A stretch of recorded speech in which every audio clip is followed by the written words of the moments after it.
She bathed a black millionaire in a coma every morning. The day he finally opened his eyes, he remembered the scent of lavender and the voice that refused to let him go. Morning sunlight poured through the window of room 507 at Mercy General Hospital, Charleston, touching the still form of Donovan Reeves. The world called him a tech millionaire, a philanthropist, a success story. Now, machines did the breathing for him. For 3 months he had not moved.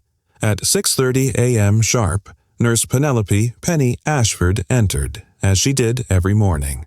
26 years old, honey blonde hair tied neatly back, blue eyes softened by exhaustion and compassion. "Good morning, Mr. Reeves," she said quietly. "It's Tuesday, November 15th, 68 degrees outside, clear skies, a perfect Charleston morning." Her voice filled the quiet like sunlight filling shadow. The night nurse, Gladys Montgomery, gathered her things without looking up. "Any changes?" Penny asked. Gladys snorted. "He's a vegetable. Same as yesterday." Penny straightened. "He's not a vegetable. He's a man." 3 months of silence. 3 months of machines keeping rhythm for a life too stubborn to quit. Gladys muttered something about wasting money as she left. Penny ignored her.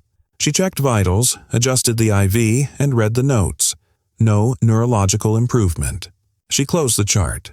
"You're more than what they say," she whispered. Donovan Reeves. Self-made millionaire by 30. Built software that brought education to children who couldn't afford it. A man who turned privilege into opportunity for others. The tabloids had painted him as a playboy, but the books on his bedside table, philosophy, poetry, social justice, told a different story. His sister visited every week, her eyes red but her will iron. Penny admired that kind of loyalty.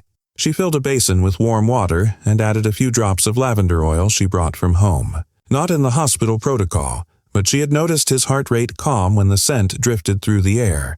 "My grandmother used to say healing happens through hands and hearts, not just medicine," she murmured, running the cloth gently across his forehead. She was a healer back in the Tennessee mountains. Not a doctor, but she knew how to care.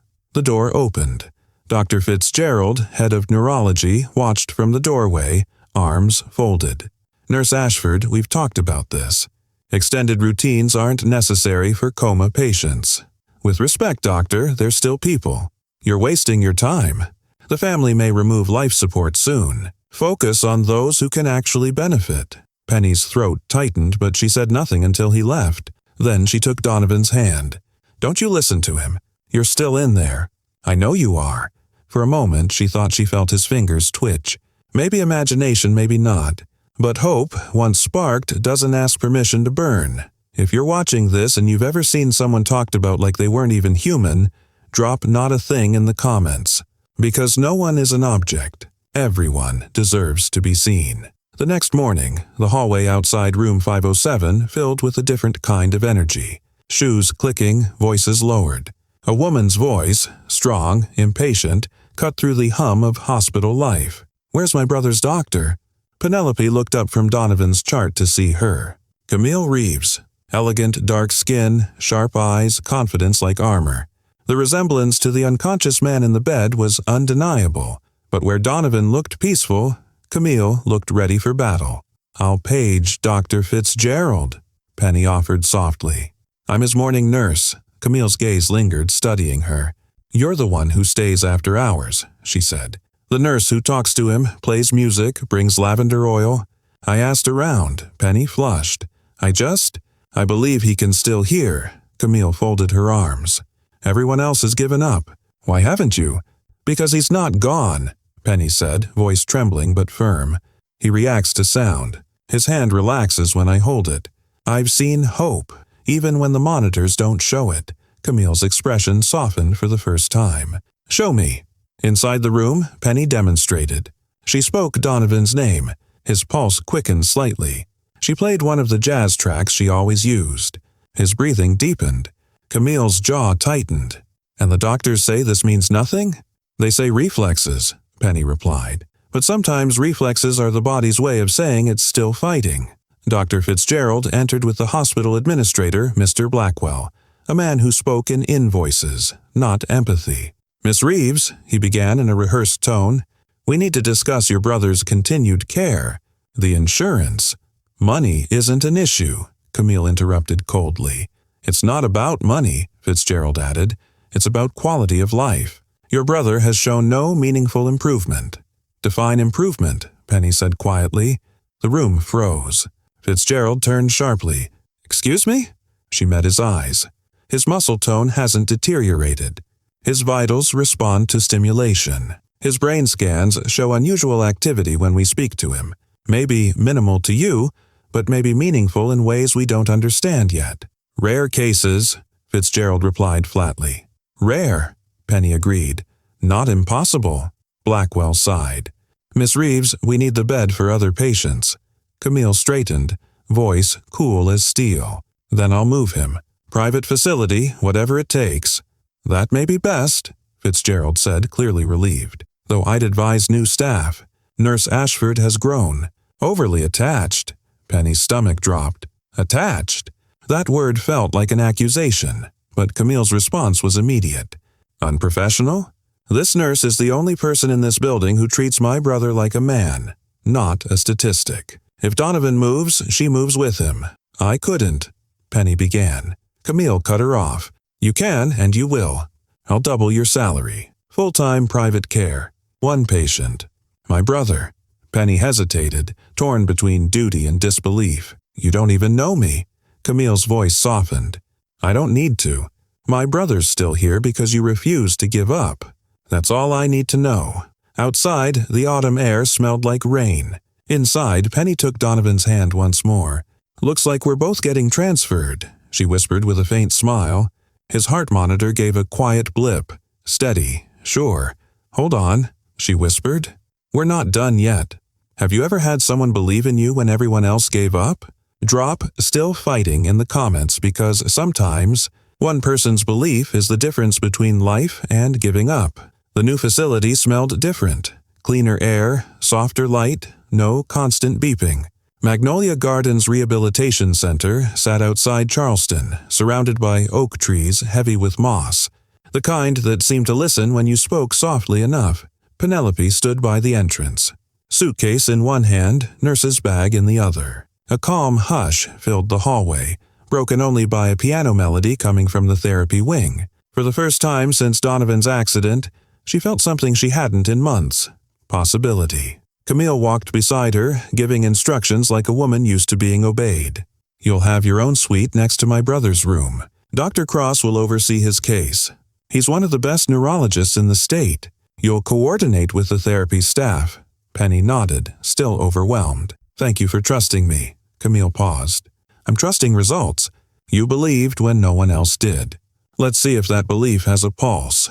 They entered the room. Donovan lay motionless as ever, sunlight stretching across his chest.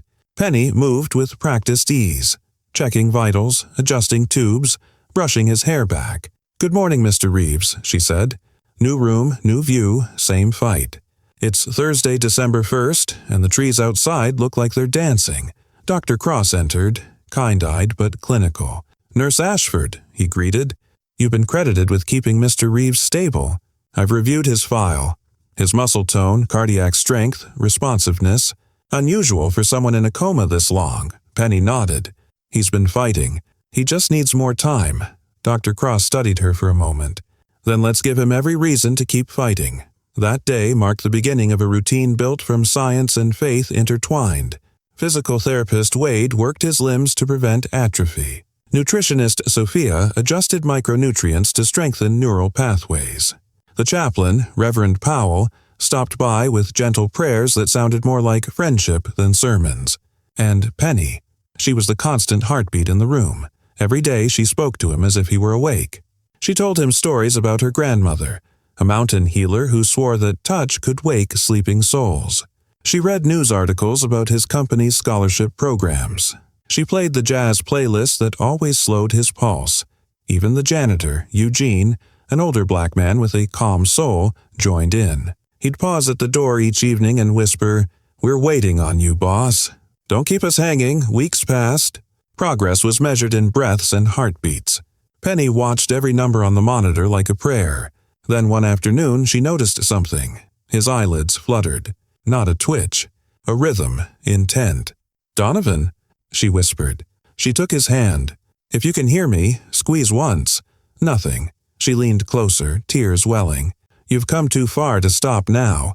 Just one squeeze. The faintest pressure brushed her palm. She froze. Then it came again. 2 clear squeezes.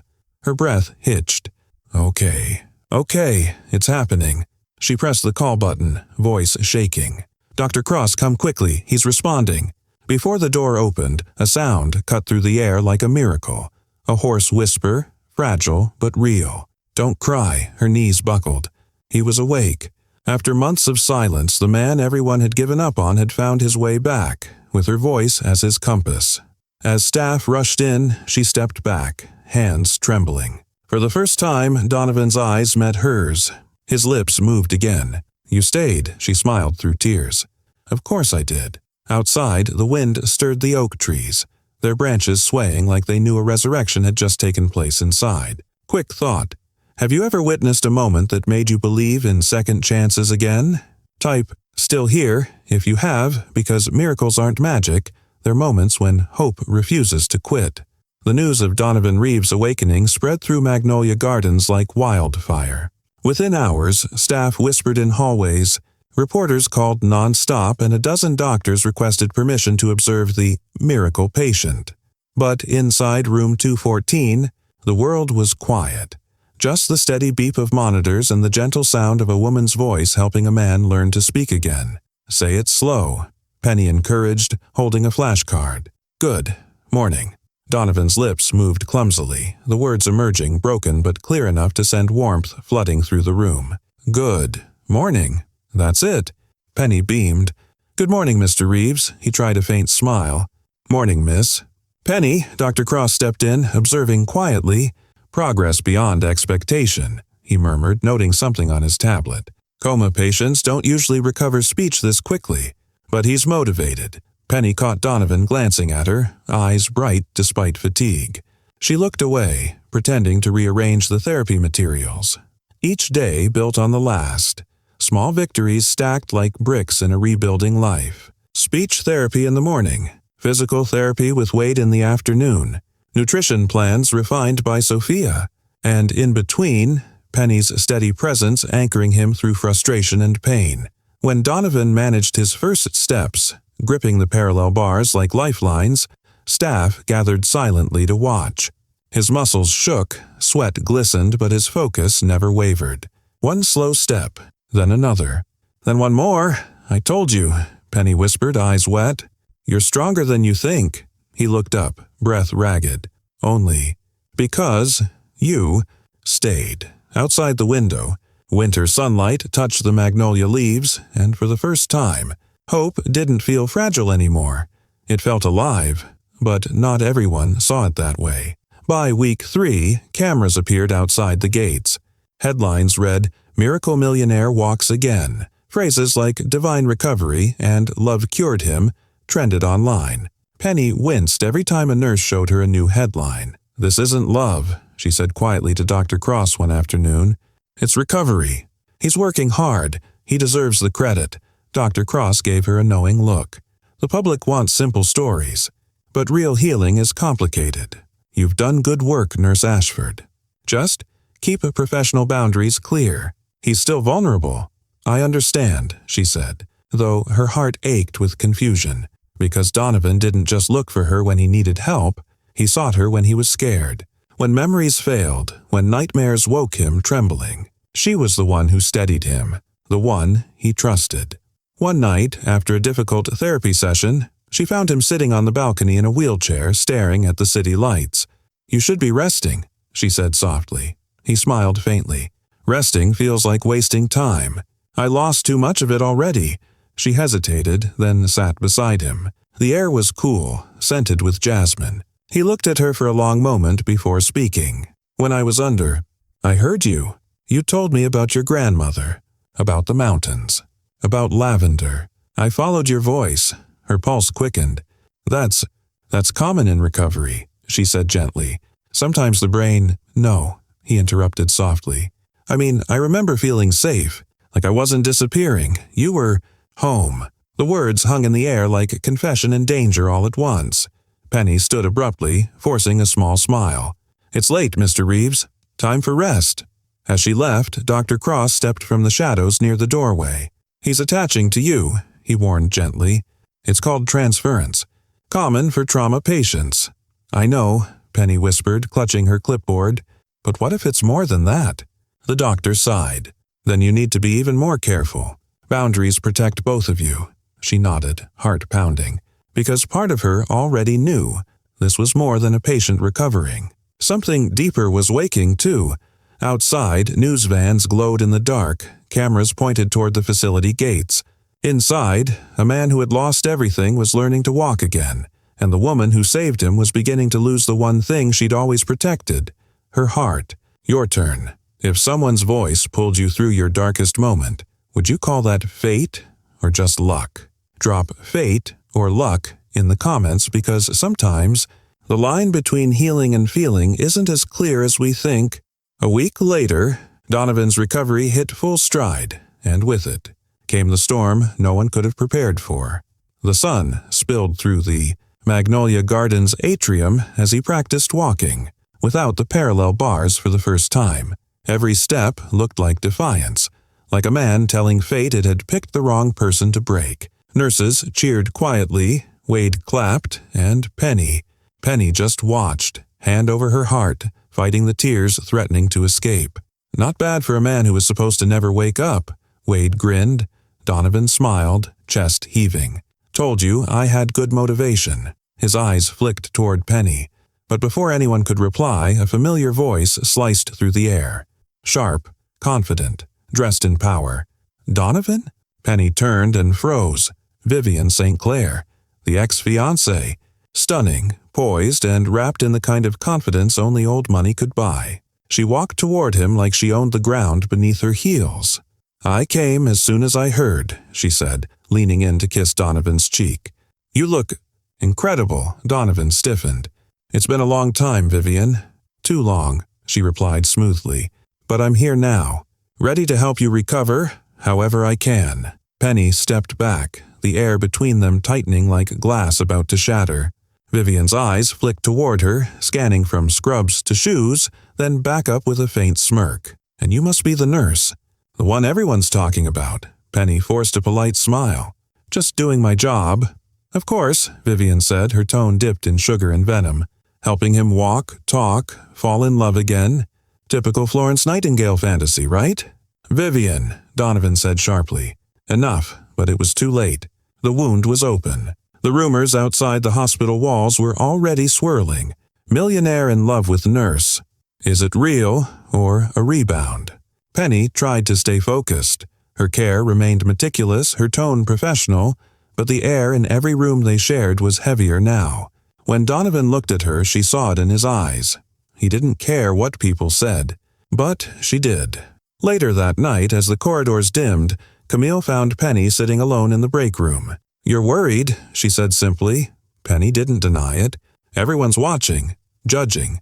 They think I'm using him." Camille leaned against the counter. "They said the same about my parents. Mama was a maid. Daddy owned half of Birmingham. People will always find a reason to hate what they don't understand. But he's still recovering," Penny whispered. "He's vulnerable." Camille's expression softened. "You think he doesn't know that? My brother's many things, but blind isn't one of them. He knows who kept him alive. He knows what's real." Before Penny could answer, shouting echoed from Donovan's room. She ran inside. She found Donovan on the floor, hands clenched in pain, and another man standing over him, Bradley Coleman, the brother of Donovan's late business partner. His face was twisted with rage. "You should have died, Donovan." Bradley spat. "Not Kevin. You were driving, you lived, and now you're playing hero with your little nurse." "Bradley, stop!" Penny shouted, stepping between them. Bradley shoved her aside. She fell hard, her head striking the table's corner.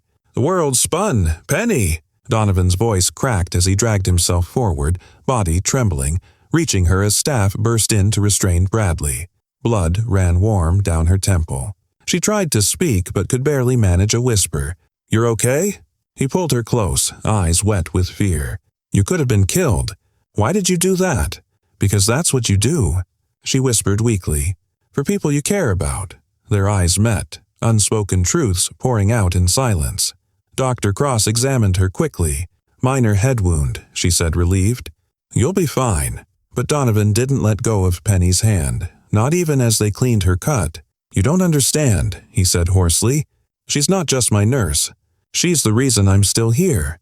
Outside, chaos rippled through the media again. Headlines of violence in the Miracle Wing, whispers of forbidden love. But inside that quiet hospital room, only one truth mattered. She had risked her life for him, and in doing so, made him realize what he'd been too afraid to admit. He wasn't just recovering his body, he was rediscovering his heart. If you were in Penny's place, risking everything for someone you barely knew but deeply cared for, would you do it? Drop "I would" in the comments if you believe love and courage often walk the same line. Penny tried to return to normal after the attack, but normal didn't exist anymore. Not after Donovan's public confession, and not after that moment when fear and love had nearly taken both their lives. He healed faster than expected. She wore a thin bandage on her forehead, but the real bruise was invisible, the one left by judgment. Within days, a video leaked. A grainy hospital clip of Donovan holding Penny's hand, whispering, "You're my reason." The tabloids feasted. Millionaire patient falls for nurse. Scandal or salvation. White caregiver captivates black tech mogul. Love or manipulation? Reporters camped outside Magnolia Gardens. Internet commentators debated professional ethics and race boundaries like it was entertainment.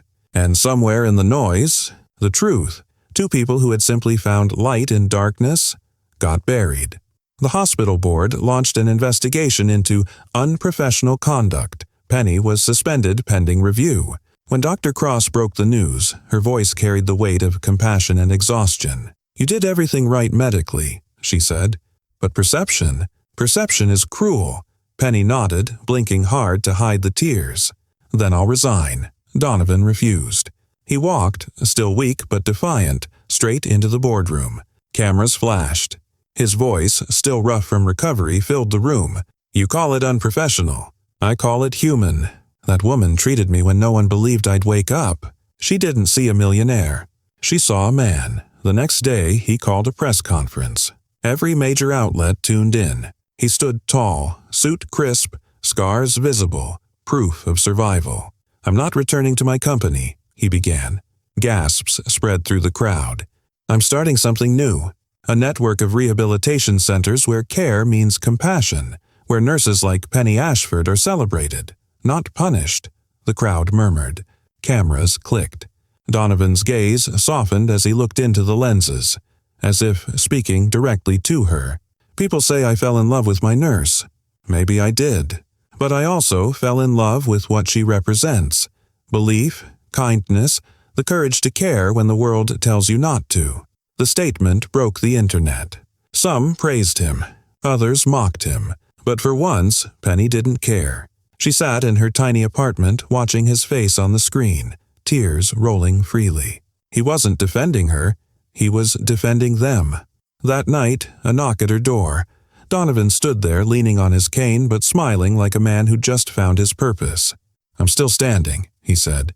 She exhaled a laugh. "Barely." He stepped closer. "Then let's stand together." For a long moment neither spoke. Then Penny whispered, "You're risking everything." He touched her cheek. "Some things are worth it." Outside, camera flashes flickered through the window. But inside, there was only quiet. Two souls, battle-scarred but whole, choosing to believe in something impossible. Again, if you believe love shouldn't need permission, not from society, not from color, not from circumstance, type "love wins" in the comments. Let's remind the world that compassion isn't a scandal.